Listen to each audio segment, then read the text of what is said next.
मेरे प्रिय, सुबह तुम जैसे ही सोकर उठे, मैं तुम्हारे बिस्तर के पास ही खड़ा था। मुझे लगा कि तुम मुझसे कुछ बात करोगे।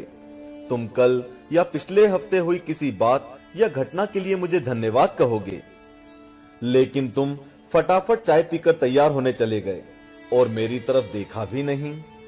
फिर मैंने सोचा कि तुम नहा के मुझे याद करोगे, पर तुम इस उधेड़-बुन में लग गए कि तुम्हें आज कौन से कपड़े पहनने हैं। फिर जब तुम जल्दी से नाश्ता कर रहे थे और अपने ऑफिस के कागज इकट्ठे करने के लिए घर में इधर से उधर दौड़ रहे थे, तो भी मुझे लगा कि शायद अब तुम्हें मेरा ध्यान आएगा, लेकिन ऐसा नहीं हुआ।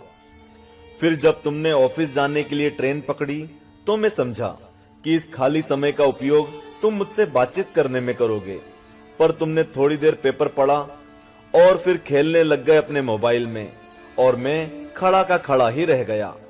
मैं तुम्हें बताना चाहता था कि दिन का कुछ हिस्सा मेरे साथ बिताकर तो देखो, तुम्हारे काम और भी अच्छी तरह से होने लगेंगे। लेकिन तुमने मुझसे बात ही नहीं की। एक मौका ऐसा भी आया जब तुम बिल्कुल खाली थे और कुर्सी पर पूरे 15 मिनट यूं ही बैठे रहे, लेकिन तब भी तुम्हें मेरा ध्यान नहीं आया। दोपहर के खाने के वक्त जब तुम इधर उधर देख रहे थे, तो भी मुझे लगा कि खाना खाने से पहले तुम एक पल के लिए मेरे बारे में सोचोगे, लेकिन ऐसा नहीं हुआ। दिन का अब भी काफी समय बचा था। मुझे लगा कि शायद इस बचे समय में हमारी बात हो जाएगी, लेकिन घर पहुंचने के बाद तुम रोजमर्रा के कामों में व्यस्त हो गए। जब वे काम निपट गए तो तुमने टीवी खोल लिया और घंटों टीवी देखते रहे। देर रात थककर तुम बिस्तर पर आ लेटे। तुमने अपने पत्नी और बच्चों को शुभ रात्रि कहा और चुपचाप चादर ओढ़कर सो गए। मेरा बड़ा मन था कि मैं भी तुम्हारी दिनचर्या का हिस्सा बनूं, तुम्हारे साथ कुछ वक्त बिताऊं, तुम्हारी कुछ सुनूं, तुम्हें कुछ सुनाऊं, कुछ मार्गदर्शन करूं तुम्हारा, ताकि तुम्हें समझ आए कि तुम किस लिए इस धरती पर आए हो और किन कामों में उलझ गए हो। लेकिन तुम्हें समय ही नहीं मिला और मैं मन मार कर ही रह गया। मैं तुमसे बहुत प्रेम करता हूं।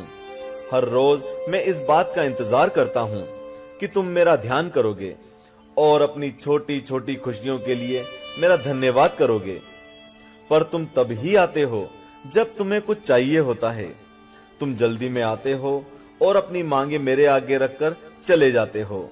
और मजे की बात तो यह है कि इस प्रक्रिया में भी तुम मेरी तरफ देखते नहीं।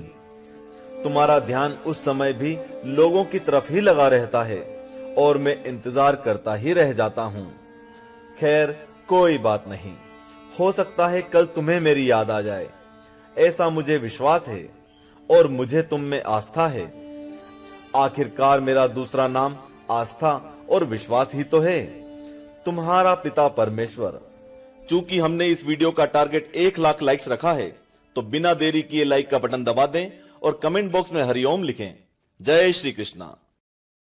Share chat.